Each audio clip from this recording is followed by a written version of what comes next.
Hello and welcome to the Blood Red Morning Bulletin. I'm James Martin and today I'm joined by Ben Bocsak. Today we'll be talking about what is a big week for Liverpool in a number of different ways. The quadruple, of course, is the talk of the town and we'll be a lot closer to knowing whether that's a realistic prospect by the time the week is out. But Ben, the big week actually starts with something that Liverpool can't impact, and that's the Manchester City game tonight. They take on Crystal Palace. Do you see any upsets there?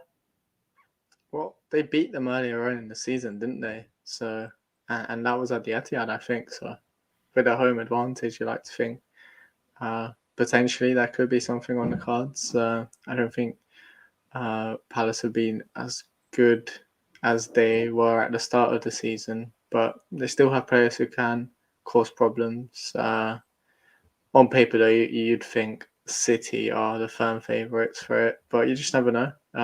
And that's the beauty of Liverpool's situation, as Mohamed Salah said, everything is still in Liverpool's hands. But if there is a slip up, we'll take it. Yeah, it's an odd one. Manchester City don't really have bogey teams because they just win so relentlessly for the most part. But if you do look at that Palace record, I think they've only won 4 of the last 8 games against them or something. Admittedly, a lot of those wins have come in the most recent fixtures. But as you say, there was an upset earlier on in the season. Patrick Vieira doing really well there, got them playing some good stuff. And Palace have beaten City when they've not been playing very well at all. The Andros Townsend screamer comes to mind, but yeah, it's not one Liverpool can bank on. But there's the possibility of a little bonus there. But the week really gets underway with Arsenal in midweek. Arsenal, where Palace have dropped off a bit, they've picked up a bit. They're on a bit of a good run of form, aren't they? Do you see that one being a tough test? Yeah, it's going to be a tough game. Probably one of the toughest for Liverpool since the turn of the year. It's up there for sure. The only advantage they do have is that Arsenal do play 3 games in the space of a week. So, maybe they're going to be a bit jaded. Maybe they're going to concentrate on the other games, which they see as potentially more winnable than the one against Liverpool. But it's going to be a tough test for sure. Yeah, and a huge fixture for both teams as well, with Liverpool's goals obviously slightly loftier going for the title, but Arsenal need those points on the board as they chase down top 4. Do you think it's kind of a bad time to play them in that respect, just when they've kind of got that sniff of the Champions League places? Yeah, I'd say so. I think it's a bad time to play them. But then again, with Arsenal, they're winning the games that they should be winning at the moment, and I haven't seen them win the games that they shouldn't necessarily win this season, which makes me feel a bit more confident about the fixture ahead.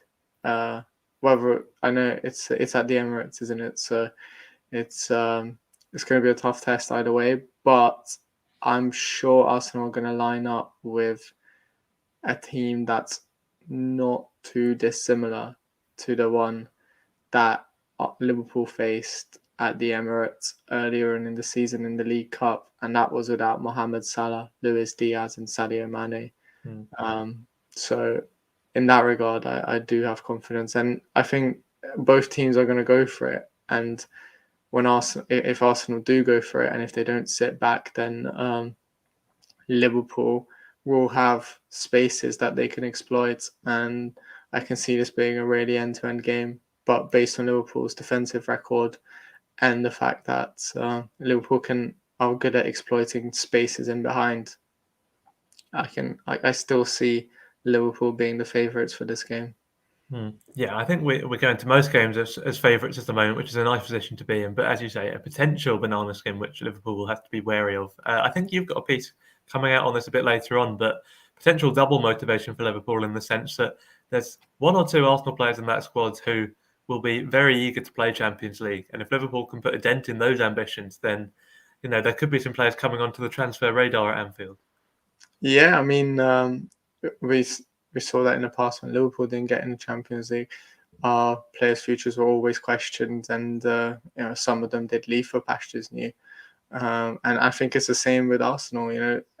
Although their players are very young, some the likes of Bukayo Saka and Martinelli, but they will be looking at their futures, if you'd say this is the best chance for Arsenal to get top four in a long while. United will probably be back stronger next season. I think Chelsea will still be strong no matter what's going on at that club at the moment.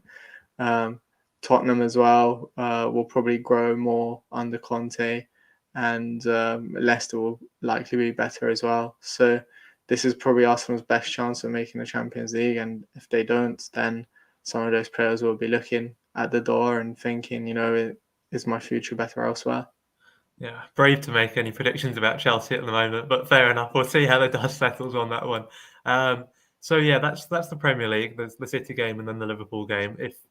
If both of those go our way, then the league could be looking very nice indeed. By contrast, if they both go against us, then suddenly the title charge may be looking like it's fizzling out a little bit. Of course, the main thing is to stay in touch, isn't it, until that Man City game, just to keep on their tail, keep the pressure on.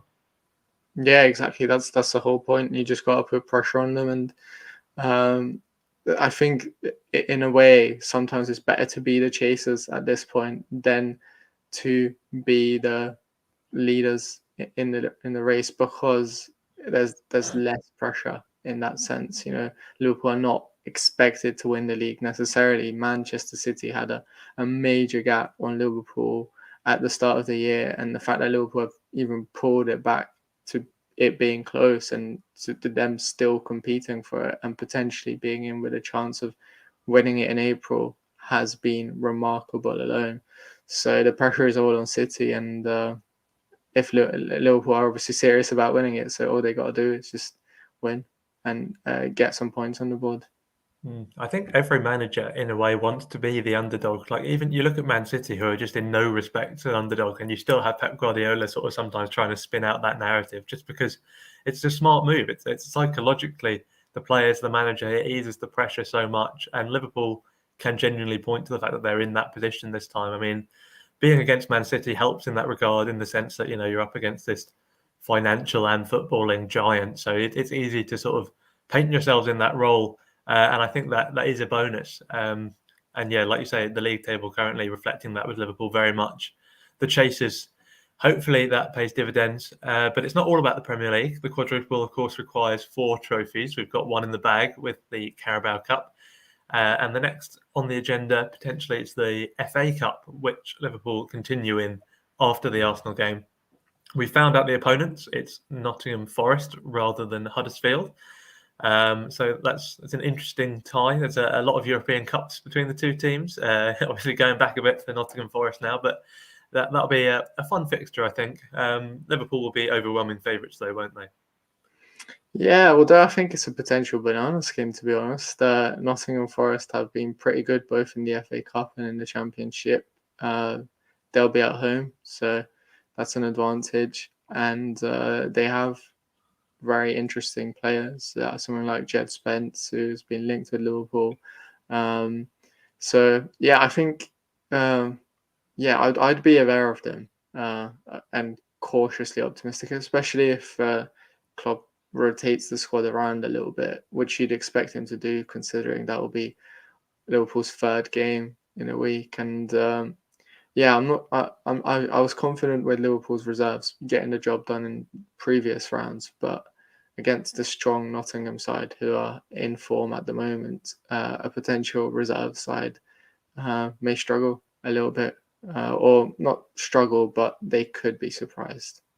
And do you think Klopp is thinking similarly? I mean, as you touched upon there, he'll probably still rotate to some extent, but do you think it'll be a full-on cup side, or do you think he'll maybe go for as good a blend as possible? I think it'll be a bit of a blend. I still think it'll be, loads of rotations. I wouldn't be surprised to see Harvey Elliott or Curtis Jones start the game in midfield. Up front, you'd think maybe that's the time for Roberto Firmino to start since he's back in action.